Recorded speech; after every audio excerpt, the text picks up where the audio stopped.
Hola chicos, hace tiempecillo que no hacíamos vídeos de cómics, bueno, por mis líos, por Black Friday, porque mi vida es muy compleja. De hecho, podéis ver en mi aspecto físico, con mis barbas, que estoy descuidando de mi aspecto físico, que es algo que no suelo hacer. Pero hoy vamos a hablar de algo diferente. Algo que me apetecía hablar porque acaba de salir hace poco, que es Battle Action. Es de Garth Ennis, ¿vale? Con un montón de dibujantes a los que hablaremos. Pero es una cosa que, a ver cómo os lo explico. Para mucha gente va a ser, what is Garcen? Y son historias de guerra, ¿qué tal? ¿Qué cual? Lo van a vender así. Es divertidísimo, porque no tiene nada que ver con eso. Es lo más gracioso. No es un War Stories. No es ni de coña pues, Stringbacks. No es nada lo que ha hecho de historias de guerra. Es un homenaje al cómic culpable de que le gusten las historias de guerra. Se podría decir así, aunque es ciertamente extraño de contar así, ¿vale? Vamos a ver un poco el cómic, pero comentas algunas cosillas mientras lo vemos, ¿vale? Battle Action es de Dolmen, de lo que es el Albion, la serie Albion, tres tesoros del cómic británico, Treasure of British Comic Book, bla bla bla bla bla bla bla bla bla bla bla bla bla, ¿vale? ¿Qué ocurre? Esto, por mucho les encante poner ese sello, no es lo mismo. Porque esto es un homenaje a todas esas obras, ¿vale? Me encanta el hecho de estapadura, como siempre, su sobreprecio, pero es majo. Es papel de... Vamos, ¿vale? Es offset que se dice, ¿vale? Es mate, no tiene brillos, es más o menos de pasta dura, para que entendáis un poco la textura típica del cómic de antes, aunque de más ramaje para que sea más duro. Me he saltado ya algo que quería comentar, pero bueno. El inicio de las historias. Las historias son de personajes diferentes, o sea, el problema, aquí hay 7 historias. 7 historias para 100 páginas más o menos, 92, me parece que son 90, sí, 92. Lo que significa 80 y tantas páginas, en realidad si quitas el prefacio, bueno, etc. 80 y tantas páginas de cómic. Y son 7 historias, son muy cortitas, ¿vale? Y cada una protagonizada por algunos, ¿vale? El primero es Johnny Red y Screamer of the Stukas, que vamos, aquí repetirá Screamer of the Stukas, volverá a aparecer, pero cada uno de ellos es un personaje. En cada uno de ellos lo que me mola es esto. Esto es una introducción hablando de Garth Ennis, de la serie Battle Action, lo que os cuenta lo que hay, lo que luego hablaremos. Os habla un poco de la serie, en el caso como mezcla dos personajes, hace las dos fichitas. Y la historia. ¿Qué ocurre? Es una historia de guerra, ¿vale? Pero historias de guerra no de guerra real, ¿vale? Son muy inventadas, funcionan como él quiere, con sus personajes, con lo que hacían normalmente y con espacio para que el dibujante pueda jugar, pueda hacerlo bien, pero realmente no es una historia larga, no hay mucha potencia, digámoslo así, de trama. Hay una idea, se demuestra la idea que es la de esos cómics originalmente y hay un poquito de momento de espectacularidad para que el dibujante se luzca, pero realmente es que la historia no da para mucho más. Ya os digo, esto es la primera historia completa, os lo acabo de enseñar. Ya está, la de Johnny Red se acaba ahí. Vais a ver que hay muchos dibujantes, hay historias pues, de lo que es de infantería, aviación, que le encanta, ¿vale? Personajes como Gracie Keller, que son más locos, una historia mucho más movida, que realmente lo que vais a esperar. Dreadhead, que esto no es de guerra, pero salía en la revista de Battle Action. Luego hablaremos, repito, ya de todo esto. ¿Veis? Hellman of Hammerforce, Glory Rider, bueno, sale en blanco y negro en algunos casos, la revista tenía más blanco y negro. Esto para mí es... Esta me duele un poco, ¿vale? Esta está dibujada por Kevin O'Neill, que ya sabéis que ha fallecido recientemente y a mí me jorobaba mucho porque era un autor que me gustaba.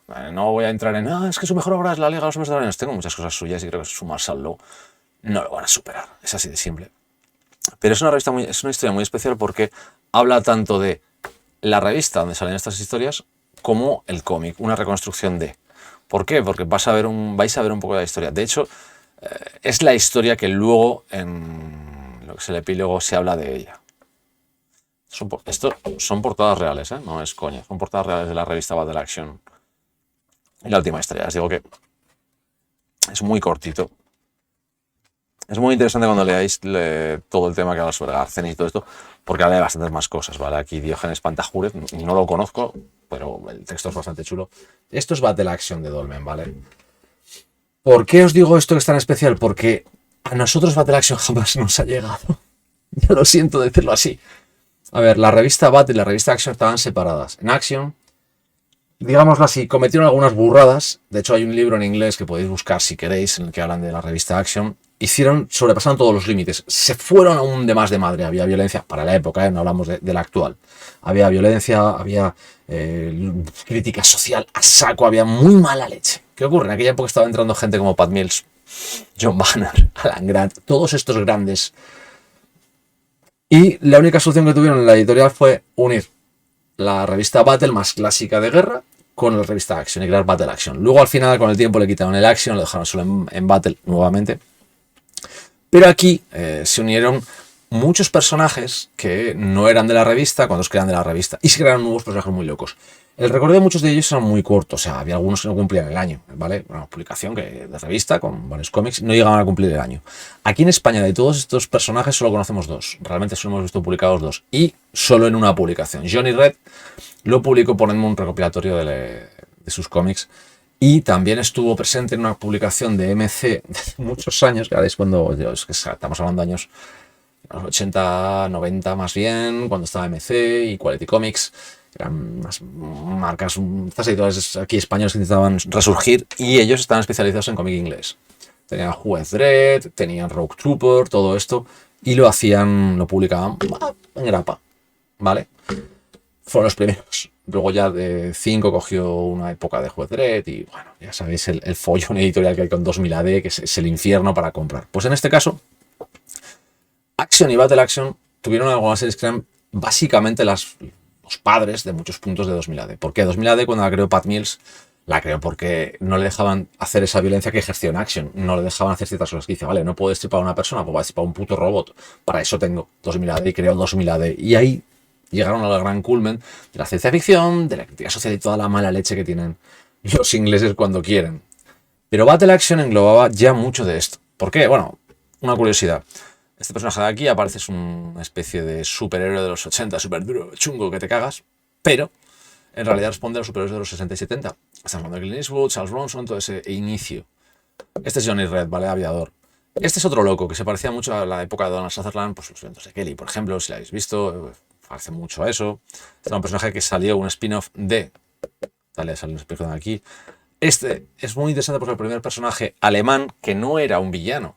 No era un nazi dentro de los nazis. Eso a la gente les comía y sobre todo imagina a los veteranos, que en aquella época había muchos veteranos vivos, les fastidiaba que los niños estuvieran leyendo historias de un alemán en la Segunda Guerra Mundial que no era el malo. Esto es una de las grandes historias que podrían haber convertido a Action en la leche. Se metió en Battle Action, que es la de los niños rebelándose en una especie de mundo apocalíptico tras una gran plaga que los mata a todos. No hay nada parecido. Y esto es una historia más bien de bélica, ¿vale? De Charles. Más o menos cada uno son los que homenajea porque son los que él recuerda. La gracia es que había muchas cosas diferentes. Yo os puedo decir que uno de los grandes cómics que me esperaba encontrar cuando hablaban de Battle Action, tiempo atrás cuando hablaban de este tomo, era La Guerra de Charlie.